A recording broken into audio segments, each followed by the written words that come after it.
اعوذ باللہ من الشیطان الرجیم بسم اللہ الرحمن الرحیم رب اشرح لی صدری ویسر لی امری واحلل عقدۃ من لسانی یفقہوا قولی رب زدنی علما۔ السلام علیکم۔ روایت کی جاتی ہے کہ قوم بنی اسرائیل میں ایک شخص تھا جس کا نام عامیل تھا۔ یہ شخص بے حد دولت اور حشمت کا مالک تھا، مگر اس کے کوئی اولاد نہ تھی اور اس کا صرف ایک بھتیجا تھا جو کہ بہت ہی غریب تھا، اور وہ اپنے چچا کے مال و متاع پر نظر رکھے ہوئے تھا۔ اسے معلوم تھا کہ چچا کا اکلوتا وارث وہی ہے اور چچا کی موت کے بعد اس کی تمام میراث کا مالک وہی ہوگا، مگر کیا کرے لالچ، ہرس اور بے صبری کا۔ وہ چچا کے مرنے کا انتظار نہ کر سکا اور چچا کو قتل کرنے کی سازشیں کرنے لگا، اور پھر آخرکار ایک روز وہ اپنے چچا کو قتل کرنے میں کامیاب ہو گیا۔ اس نے اپنے چچا کو قتل کر دیا اور اس کی لاش کو دور لے جا کر ایک اور گاؤں کی سرحد کے قریب رکھایا، اور واپس آ کر جھوٹ موٹ کر اپنے چچا کو ڈھونڈنے کا ڈرامہ کرنے لگا، اور خود چچا کی تمام میراث کا مالک بن بیٹھا۔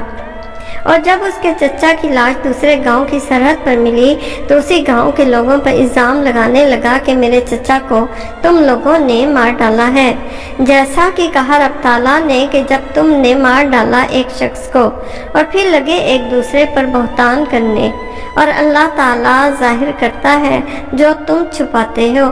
اور اس بہتان کا نتیجہ یہ ہوا کہ اس گاؤں کے تمام لوگوں میں پھوٹ پڑ گئی، اور وہ سب لوگ ایک دوسرے پر بہتان لگانے لگے۔ اس گاؤں کے لوگ اللہ وحدہ لا شریک کو نہ مانتے تھے، بلکہ وہ لوگ گائے کی پوجا کرتے تھے۔ وہ لوگ حضرت موسیٰ علیہ السلام کے پاس آئے اور کہنے لگے کہ اس سلسلے میں آپ علیہ السلام ہماری مدد کریں اور اپنے خدا سے پوچھ کر بتائیں کہ اس شخص کو کس نے مارا ہے۔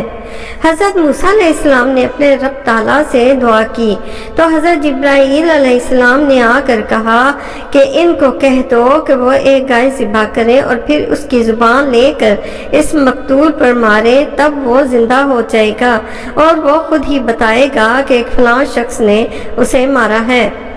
اللہ تعالیٰ نے ان کو گائے ذبح کرنے کو اس لیے کہا کہ وہ لوگ گائے ہی کی پوجا کرتے تھے، اور یہی وجہ ہے کہ اللہ تعالیٰ نے فرمایا کہ وہ اپنے معبود کو ہی اپنے ہی ہاتھوں ذبح کریں، تاکہ وہ لوگ جان جائیں کہ وہ جس کی پوجا کرتے ہیں اور اپنا معبود مانتے ہیں وہ اتنی بھی طاقت نہیں رکھتا کہ خود کو ذبح ہونے سے بچا سکے۔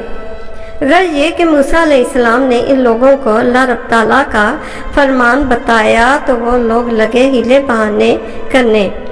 وہ قوم بولی کہ ہم کو پکڑا مذاق نے، اور کہنے لگے کہ وہ گائے کیسی ہونی چاہیے، اور پھر لگے طرح طرح کے ہیلے بہانے۔ حضرت جبرائیل علیہ السلام نے انسان کے روپ میں آ کر فرمایا کہ بنی اسرائیل میں فلاں آدمی کے پاس اللہ تعالیٰ کی بتائی ہوئی صفات والی گائے ہے۔ اور گائے کا قصہ کچھ یوں ہے کہ ایک شخص بنی اسرائیل میں مرد صالح نیک بخت تھا، اور اس کے ہاں ایک ہی بیٹا تھا اور وہ بہت چھوٹا تھا، اور اس شخص کے پاس ایک گائے تھی جو اس نے اپنے بیٹے کے واسطے جنگل میں خدا کے سپرد کر کے چھوڑ دی، اور اس شخص کا انتقال ہو گیا۔ کہا کہ الہی جب میرا بیٹا بڑا ہو تب اس گائے کو دے دینا۔ وہ چھوٹی سی گائے یعنی کہ گائے کا بچہ اس آدمی نے جنگل میں چھوڑ دیا۔ گائے جب بڑی ہوئی تو جنگل میں اس گائے کو کوئی بھی پکڑ نہیں سکتا تھا، اور پھر وہ بچہ بھی جوان ہو گیا۔ نہایت نیک صالح اپنی ماں کی خدمت کرتا اور اپنی ماں کا مطیع و فرمانبردار رہتا، اور اس نے اپنا یہ معمول بنا رکھا تھا کہ وہ رات کے 3 حصے کرتا۔ پہلے حصے میں وہ سوتا اور دوسرے حصے میں عبادت کرتا، اور آخری حصے میں اپنے باپ کی قبر کی زیارت کرتا تھا۔ یہ اس لڑکے کا روزانہ کا معمول اور دستور تھا، اور جب فجر ہوتی تو جنگل اور میدان میں جا کر لکڑیاں چن لاتا اور پھر ان کو بازار میں جا کر بیچ دیتا، اور بیچنے کے بعد جو پیسہ ملتا اس کے بھی 3 حصے کرتا۔ ایک حصہ فقراء اور مساکین کو صدقہ کرتا اور ایک حصہ اپنی ماں کو دیتا، اور تیسرے حصے میں آپ کچھ کھا پی لیتا۔ ایک دن اس کی ماں نے اس سے کہا کہ اے بیٹا، تیرا باپ فلاں میدان میں تیرے لیے ایک گائے خدا کے سپرد کر رخصت ہو گیا تھا۔ ماں نے کہا کہ بیٹا فلاں میدان میں جا اور وہاں جا کر حضرت ابراہیم علیہ السلام، حضرت اسماعیل علیہ السلام اور حضرت اسحاق علیہ السلام کے خدا سے مانگ، تب وہ گائے تیرے ہاتھ آ جائے گی۔ اور اس گائے کی شناخت یہ ہے کہ وہ مصر شعاع آفتاب کے نظر آئے گی۔ یہ سن کر وہ نوجوان اس میدان میں پہنچا اور کہا، یا الہی، وہ گائے جو میرے باپ نے میرے واسطے اس میدان میں چھوڑی ہے سو وہ مجھ کو دے دے۔ پس وہ گائے بحکم خدا اس کے سامنے آ موجود ہوئی، اور وہی گائے پھر بولی، اے لڑکے اپنی ماں کے فرما بردار، تو میری پیٹھ پر بیٹھ جا، میں تیری فرما بردار ہوں۔ اس لڑکے نے کہا کہ میری ماں نے مجھ سے نہیں کہا کہ میں تیری پیٹھ پر بیٹھوں، مگر یہ ضرور کہا ہے کہ میں تجھ کو پکڑ کر لے کر آؤں۔ پس وہ نوجوان لڑکا اس گائے کو پکڑ کر اپنے گھر کی طرف لے کر چل دیا۔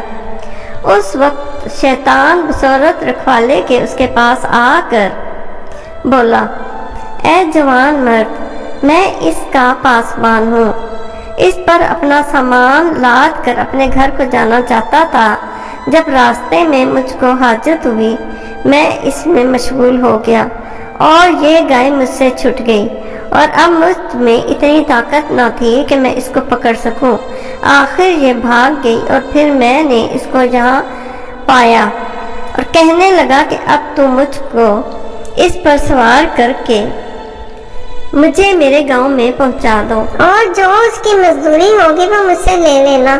یہ بات سن کر اس نوجوان نے کہا کہ جا خدا پر بھروسہ کر، جب تیرا ایمان درست ہوگا تو اللہ بے توشہ اور بے سواری تجھ کو تیری منزل مقصود تک پہنچا دے گا۔ ابلیس بولا کہ اگر تم چاہو تو اس گائے کو مجھ کو بیچ دو۔ اس لڑکے نے جواب دیا کہ یہ بات میری ماں نے مجھ کو نہیں کہی کہ میں گائے کو بیچ دوں۔ یہ کہتے ہی اس نے اپنا ایک قدم آگے بڑھایا ہی تھا کہ اچانک ایک پرند جانور گائے کے پیٹ کے نیچے سے اڑ گیا اور گائے بھی اس کے ساتھ بھاگ گئی۔ تب اس لڑکے نے پکارا، اے گائے، برائے خدا میرے پاس آ جا۔ گائے نے یہ آواز سنی تو پھر فوراً حاضر ہو گئی، اور پھر اس گائے نے بتایا کہ جو مجھے لے کر بھاگا تھا وہ کوئی پرندہ، مرغ وغیرہ نہیں تھا، بلکہ وہ شیطان تھا، اور وہ مجھ پر سوار ہو کر مجھے لے کر فرار ہوا تھا۔ اور جب تم نے خدا کا نام لیا تو میرے پاس ایک فرشتہ آیا اور مجھے اس لعین سے چھڑا کر آپ کے پاس لے کر آیا۔ غرض یہ کہ وہ نوجوان اس گائے کو لے کر اپنی ماں کے پاس آیا، اور اس کی ماں نے کہا، اے بیٹا، ہم غریب ہیں اور کچھ روپیہ کھانے پینے کو نہیں ہے، اس گائے کو فروخت کر ڈالو۔ وہ لڑکا بولا کہ اے میری اماں جان، اس کو کتنے میں فروخت کروں؟ اس کی ماں نے کہا کہ اس کو 3 اشرفی میں بیچ ڈالو۔ وہ لڑکا اپنی ماں کی بات سن کر بازار میں گیا، اور ادھر خداوند قدوس نے فرشتہ بھیجا کہ گائے کی قیمت بتا دے۔ فرشتے نے پوچھا کہ تم اس کو کتنے میں فروخت کرو گے؟ وہ بولا کہ میں اس کو 3 دینار میں فروخت کرنا چاہتا ہوں۔ فرشتے نے اس کو بتایا کہ اس گائے کو تم 6 دینار میں فروخت کرو۔ وہ لڑکا بولا کہ میری ماں نے تو اس کو 6 دینار میں فروخت کرنے کو نہیں کہا، اگر تم اس گائے کے وزن کے برابر بھی دینار دو گے تو بھی بے حکم ماں کے نہیں بیچوں گا۔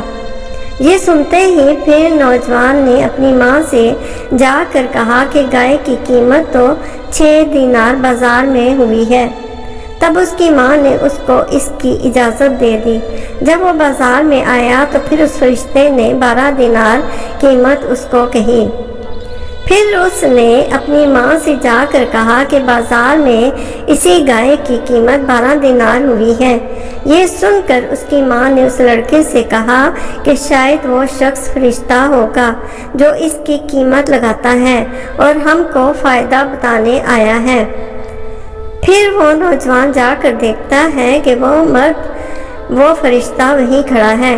تب اس نے اس سے جا کر پوچھا تو اس نے کہا کہ تم گائے کو مت بیچو، اور تم اپنی ماں سے جا کر کہو کہ تم اس کو موسیٰ بن عمران کے آنے تک اپنے پاس رکھو، کیونکہ بنی اسرائیل میں ایک شخص مارا گیا ہے اور قاتل اس کا اب تک نامعلوم ہے۔ اس کو وہ خریدے گا اور چمڑے بھر وزن کر کے روپے تم کو دے گا۔ جب موسیٰ علیہ السلام نے اس سے وہ گائے اسی صفت کی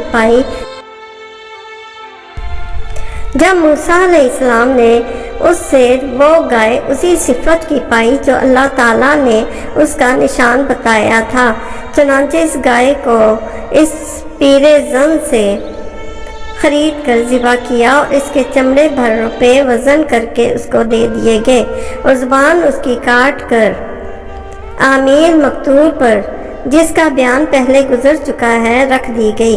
خدا کے حکم سے وہ شخص زندہ ہوا اور اس کی رگوں میں اور اس کے گلے سے خون جاری ہوا۔ تب اس نے بلند آواز اور فصیح زبان سے کہا کہ اے لوگو، گواہ رہو، مجھ کو گاؤں والوں نے نہیں مارا، میرے بھتیجے نے مجھے دولت کے لالچ سے مارا ہے۔ اتنا بول کر وہ پھر مر گیا۔ پس حضرت موسیٰ علیہ السلام نے اس عامل مقتول کے بھتیجے قاتل کو مار ڈالا، اس کا قصاص لے کر تمام مال و اسباب اس کا محتاجوں اور فقیروں کو بانٹ دیا۔ تب وہاں کے لوگوں نے اس قاتل کے شر سے امان پائی، اور پھر وہ سب حضرت موسیٰ علیہ السلام پر ایمان لے آئے۔ سبحان اللہ، سبحان اللہ، اللہ اکبر۔ لاکھوں درود و سلام ہمارے آقا و مولا حبیب خدا سید الانبیاء خاتم النبیین شفیع المسلمین رحمت للعالمین سرور کائنات حضرت محمد مصطفیٰ صلی اللہ علیہ وآلہ وسلم پر، اور آپ صلی اللہ علیہ وآلہ وسلم کی تمام آل پر، تمام انبیاء، تمام فرشتوں، تمام اولیاء، تمام اماموں اور تمام بزرگان دین پر، اور حضرت موسیٰ علیہ السلام اور حضرت ہارون علیہ السلام پر۔ اللہ تعالی ہم سب کو حق اور سچ کے ساتھ چلنے کی توفیق عطا فرمائے۔ ربنا آتنا فی الدنیا حسنۃ وفی الآخرۃ حسنۃ وقنا عذاب النار، وقنا عذاب النار۔